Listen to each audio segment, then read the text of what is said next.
ये कहानी मालकिन और उसकी नौकरानी के विवादास्पद संबंधों के इर्द गिर्द घूमती है और इस फिल्म का नाम है फेलिक्स ऑस्ट्रिया, जो रिलीज हुई थी 2020 में। फिल्म की शुरुआत में हमें एक लैब का सीन दिखाया जाता है। साल है 28 सितंबर 1868 और जगह ऑस्ट्रो हंगरी में एक छोटा सा गांव स्टैनिस्लाविव। डॉक्टर एंगर अपनी लैब में काम कर रहे हैं, तभी उन्हें बाहर से लोगों की चिल्लाने की आवाजें आती हैं और वो देखते हैं कि बाहर आग लगी हुई है। वो भागकर बाहर जाते हैं और हमें पता चलता है कि ये आग डॉक्टर एंगर के घर पर लगी थी। इस आग में उनकी पत्नी जलकर मर जाती है और हम कारपेट में लिपटी दो बच्चियों को देखते हैं। इनमें से एक है डॉक्टर एंगर की बेटी एडेला और उनके नौकर की बेटी स्टेफा। स्टेफा ने भी अपने माँ बाप को इस आग में खो दिया है। पड़ोसी इन दोनों को बचाने में कामयाब होते हैं। फिल्म 25 साल आगे बढ़ जाती है।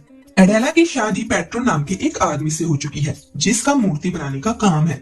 स्टेफा उन दोनों के साथ एक मैजिक शो देखने आई है। शो काफी शानदार था। स्टेफा के आगे दो औरतें अपनी बड़ी सी पंखों वाली हैट पहनकर बैठी हुई थी, जिस वजह से स्टेफा को शो देखने में परेशानी आ रही थी। वो पेट्रो से सीट्स एक्सचेंज करने को कहती है, लेकिन वो मना कर देता है। एडेला पेट्रो से रिक्वेस्ट करती है कि वो स्टेफा के साथ अपनी सीट्स बदल ले, लेकिन पेट्रो को लगता है कि नौकरानी के साथ अपनी सीट्स बदलने की वजह से उसकी इमेज खराब हो जाएगी। स्टेफा उन दोनों औरतों से अपनी हैट्स उतारने को कहती है। उन औरतों को आर्ग्यू करता देख पेट्रो उसके साथ सीट बदलने के लिए मान जाता है और सब शो का आनंद लेने लगते हैं। शो में एक छोटा सा बच्चा अपनी फ्लेक्सिबल बॉडी से सबको एंटरटेन कर रहा था। इस बच्चे का नाम है फेलिक्स और ये इसी मैजिशियन का बेटा है। जादूगर अपना जादू दिखाता रहता है। उसके बाद चैप्टर 1 शुरू होता है, जिसका नाम है द मीट। स्टेफा घर की छत से टपकने वाली पानी को बाल्टी में इकट्ठा कर रही है। पेट्रो स्टेफा के पास आता है और उससे एडेला को देने के लिए नींद की दवा मांगता है, क्योंकि मैजिक शो देखने के बाद उसे नींद नहीं आ रही थी। जाने से पहले पेट्रो उसे बताता है कि कल उनके यहाँ नए पादरी आ रहे हैं, तो स्टेफा को उनका खास ध्यान रखना है। उसके बाद हम स्टेफा को बाथरूम में देखते हैं। फिर वहाँ एडेला आती है। स्टेफा उसे अपने हाथों से नहलाती है। एडेला के पर्सनल से पर्सनल काम स्टेफा ही क्या करती थी। पेट्रो उन्हें छिपकर देख रहा था। उसे स्टेफा का यूं एडेला को नहलाना पसंद नहीं है। नहलाने के बाद जब एडेला अपने बेडरूम में पेट्रो के साथ होती है, बाहर स्टेफा मियां बीबी के इंटीमेट होने की आवाजें सुन रही थी और वो काफी ज्यादा एक्साइटेड हो जाती है। और फिर वो उस दिन को याद करती है जब एडेला और पेट्रो की शादी हुई थी और तब से एडेला के लिए उसकी फीलिंग्स हमेशा के लिए बदल गई। स्टेफा जिसे एडेला के लिए कभी शादी नहीं की, उसकी भी कुछ जिस्मानी इच्छाएं हैं जो पूरी नहीं हो पाई। वो बहुत अकेला महसूस करती है। असल में डॉक्टर एंगर ने मरने से पहले स्टेफा से वादा लिया था कि स्टेफा जिंदगी भर उसकी बेटी एडेला का ध्यान रखेगी, अपनी खुशी से ज्यादा उसकी खुशी के बारे में सोचेगी।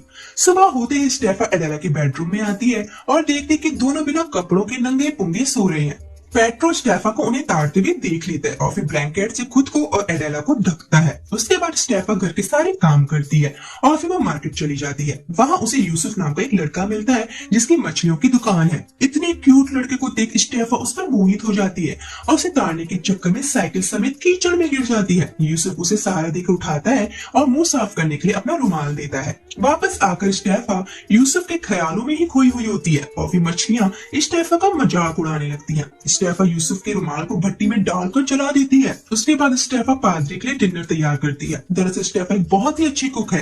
पूरे शहर में उसके बनाए गए खाने के चर्चे होते हैं। एडेला जब सो के उठती है, वो देखती है कि स्टेफा अभी तक तैयार नहीं है। वो उस पर चिल्लाने लगती है और कहती है कि पेट्रो ठीक कह रहा था कि उसे स्टेफा को निकाल कर एक नई मेड रखनी चाहिए। ज्यादा काम के प्रेशर से स्टेफा सीढ़ियों से गिर जाती है, लेकिन उसे चोट नहीं आती। फिर वो अपने कमरे में जाकर तैयार होती है और बाद में एडेला को भी तैयार करती है। तैयार होते होते वो उस पादरी की पत्नी के बारे में बातें करते हैं और हमें पता चलता है कि उस पादरी की वाइफ को मिर्गी के दौरे पड़ते हैं। चैप्टर 2 शुरू होता है। जोसेफ पादरी डिनर पर आ चुका है और पादरी का नाम है जोसेफ। स्टेफा जोसेफ को देखकर शॉक्ड हो जाती है। क्यों, बाद में पता चलेगा। जोसेफ की पत्नी एडेला की स्टॉकिंग की तारीफ कर रही है। जोसेफ स्टेफा से कहता है कि डॉक्टर ऊपर एडेला और स्टेफा को एक साथ देखकर कितने खुश हो रहे होंगे। जोसेफ स्टेफा से कहता है कि उसने सोचा था कि स्टेफा कब का शादी करके इस घर को छोड़कर चली गई होगी, जिस पर पेट्रो उसे टॉन्ट मारते हुए कहता है कि स्टेफा का अभी किसी भी अच्छे मर्द को खुश करने का इरादा नहीं है। फिर जोसेफ की पत्नी एडेला से कहती है कि उसे यकीन है कि एडेला और पेट्रो के खूबसूरत बच्चे होंगे, जिसे सुनने के बाद एडेला थोड़ी सी दुखी हो जाती है। का रीजन हमें बाद में पता चलेगा। उसके बाद सब बैठकर डिनर करते हैं। हमें पता चलता है कि जोसेफ डॉक्टर एंगर का स्टूडेंट था। उसके बाद जब स्टेफा सबको फिश सर्व करने लगती है, पेट्रो फिश लेने से मना कर देता है क्योंकि उसे पसंद नहीं है, जिस पर स्टेफा गुस्से में सारी फिश खिड़की से बाहर फेंक देती है और फिश तैरते हुए नदी में जा गिरती है। कहानी फ्लैशबैक में जाती है जहां हमें पता चलता है कि जोसेफ स्टेफा को पसंद करता था और एडेला उसे इस बात को लेकर चिढ़ा रही थी। जोसेफ अपने शर्मीले स्वभाव की वजह से कभी स्टेफा के सामने अपने प्यार का इजहार नहीं कर पाया। प्रेजेंट में स्टेफा पेट्रो और एडेला को उसके लिए आर्ग्यू करते हुए सुनती है। आज जो कुछ भी डिनर पर हुआ वो पेट्रो को अच्छा नहीं लगा। आधी रात को एडेला स्टेफा के कमरे में आती है, वो रो रही थी। एडेला स्टेफा से कहती कि पेट्रो नई मेड रखना चाहता है जो चुपचाप अपना काम करे और उनके साथ बेड पर एक साथ ना सोए, लेकिन एडेला नहीं चाहती कि स्टेफा उसे छोड़कर जाए क्योंकि स्टेफा के बिना एडेला कुछ भी अकेले नहीं कर सकती। अगली सुबह हम देखते हैं कि एडेला अपना बक्सा लेकर जा रही है। पेट्रो पीछे से आता है, उसे जाने से मना करता है। स्टेफा कहती है कि वो अब और सहन नहीं कर सकती। पेट्रो से रिक्वेस्ट करता है कि वो ना जाए क्योंकि एडेला नहीं चाहती। स्टेफा वहां से जाने लगती है। पेट्रो से रोकते हुए कहता है कि वो भी यही चाहता है कि स्टेफा उन्हीं के साथ रहे। स्टेफा मान जाती है और अपने काम में बिजी हो जाती है। वो जोसेफ के लिए अपने हाथों से बनाई हुई ब्रेड लेकर जाती है, लेकिन उसे जोसेफ से मिलने नहीं दिया जाता और फिर वहां दो पुलिस वाले आते हैं और स्टेफा के साथ बदतमीजी करने लगते हैं। वो उसकी सारी ब्रेड्स खाकर फेंक देते हैं। तभी वहां जोसेफ आता है और उन पुलिस वालों को वहां से जाने को कहता है। स्टेफा जोसेफ से बताती है कि वो यहाँ कुछ कन्फेस करने आई है और फिर वो एडेला के बारे में बात करती है कि डॉक्टर एंगर स्टेफा को अपनी बेटी की तरह प्यार करती थी, लेकिन एडेला हमेशा से उससे जलती आई है। कहानी फ्लैशबैक में जाती है जहां एडेला ने स्टेफा पर डॉक्टर एंगर की वॉच चुराने का आरोप लगाया था, लेकिन असल में वो वॉच खुद डॉक्टर एंगर ने स्टेफा को गिफ्ट की थी और ये बात एडेला जानती थी, लेकिन उसने जानबूझकर जलन के मारे स्टेफा को चोर साबित किया। और डॉक्टर एंगर ने भी झूठ कहा कि उन्होंने गलती से ये वॉच स्टेफा के कोट में रख दी थी ताकि एडेला को ये महसूस ना हो कि वो स्टेफा को एडेला से ज्यादा प्यार करती है। स्टेफा बताती है कि एडेला को सब कुछ चाहिए लेकिन वो बदले में कुछ भी नहीं देना चाहती। शायद इसीलिए उसे भगवान ने आज तक औलाद नहीं दी। जोसेफ स्टेफा से एडेला को माफ करने को कहता है।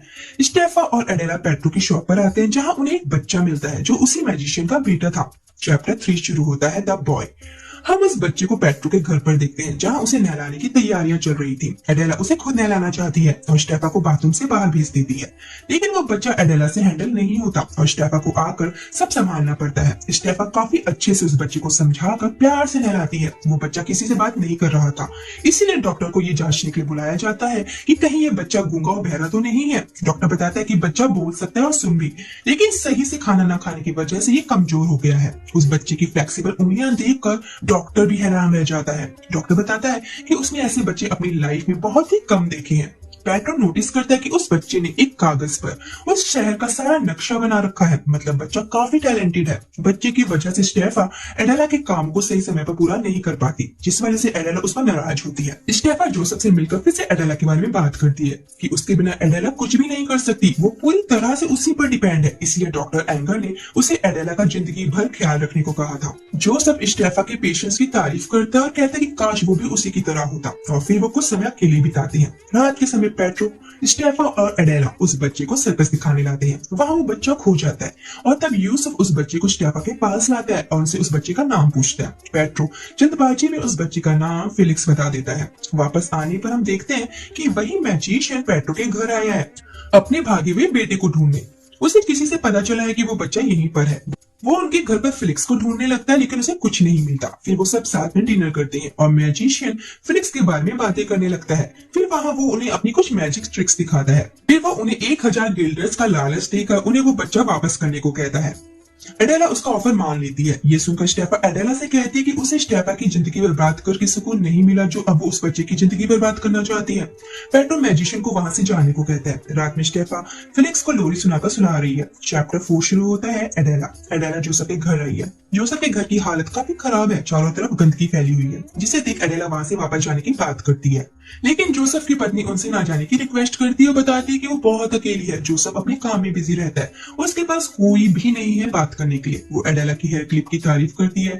एडेला उसे वो क्लिप गिफ्ट कर देती है। स्टेफा उसके घर की साफ सफाई में लग जाती है और तब उसे बुक रैक से जोसेफ की पुरानी फोटोज मिलती है और कहानी फ्लैशबैक में चली जाती है, जहाँ एडेला स्टेफा के पास आती है और बताती है कि शायद जोसेफ आज स्टेफा को प्रपोज करने वाला है। वो स्टेफा को अलमारी में छिपने को कहती है और स्टेफा देखती है कि जोसेफ एडेला को बुके दे रहा है और फिर एडेला उसे किस कर लेती है। ये सब देख स्टेफा को काफी दुख होता है। जोसेफ जब घर आता है वो देखता है कि उसकी पत्नी ने एडेला की हेयर क्लिप लगाई हुई है। वो एडेला को उसकी की क्लिप वापस कर देता है। उधर पेट्रो और फेलिक्स आपस में काफी घुल मिल गए थे। उनके पास एक ऑफिसर आता है और बताते कि उस मैजिशियन को शहर में हो रही डकैतियों के लिए जिम्मेदार मान का अरेस्ट कर लिया गया है और फैमिली के नाम पर उसने बताया है कि उसका एक दुबला पतला सा बेटा है और जांच करने के लिए उसके सीनियर पेट्रो के घर आने वाले हैं। ऑफिसर के जाने के बाद एडेला पेट्रो से फेलिक्स को उस मैजिशियन को लौटाने को कहती है। ये सुनकर स्टेफा एडेला से कहती है कि फेलिक्स मुझे पसंद करता है, इसीलिए एडेला उसे स्टेफा से दूर करना चाहती है। अब पेट्रो को एक आइडिया आता है। वो फेलिक्स को मोटा करने के लिए उसे ठूस ठूस का खाना खिलाने लगते हैं। स्टेफा को एक लड़की से पता चलता है कि यूसुफ की डिमांड मार्केट में काफी ज्यादा है, हर लड़की उससे शादी करना चाहती है।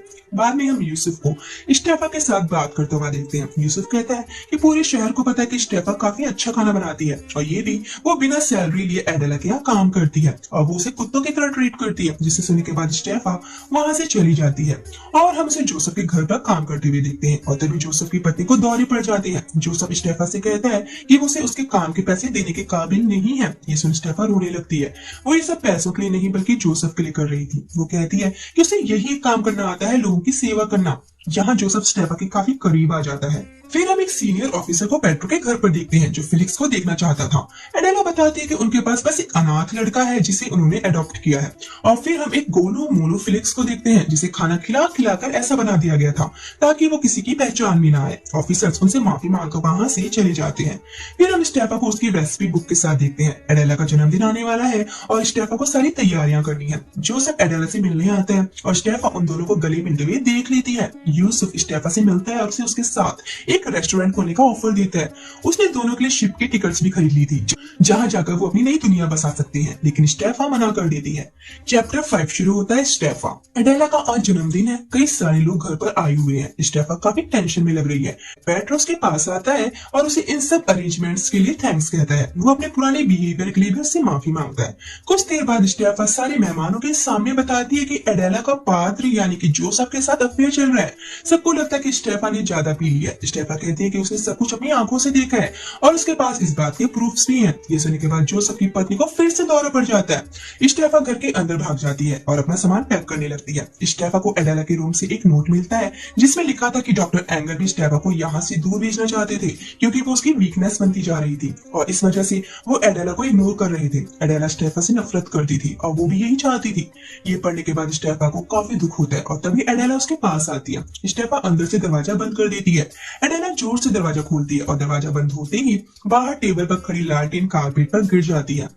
अंदर स्टेफा एडेला से कहती है कि उसने जोसेफ और एडेला को साथ में देखा था। ये सुन एडेला हंसने लगती है और बताती है कि उसने जोसेफ को खुशी के मारे गले लगाया था, ना कि उनका कोई अफेयर चल रहा है, क्योंकि भगवान ने उसकी सुन ली है और वो प्रेग्नेंट है। दरअसल जोसेफ एडेला के लिए प्रेयर करता था ताकि भगवान एडेला को बच्चे की खुशी दे सके। फिर वो स्टेफा के सारे डाउट्स क्लियर करती है और बताती है कि स्टेफा हमेशा से उसकी गार्जियन, उसकी फ्रेंड थी।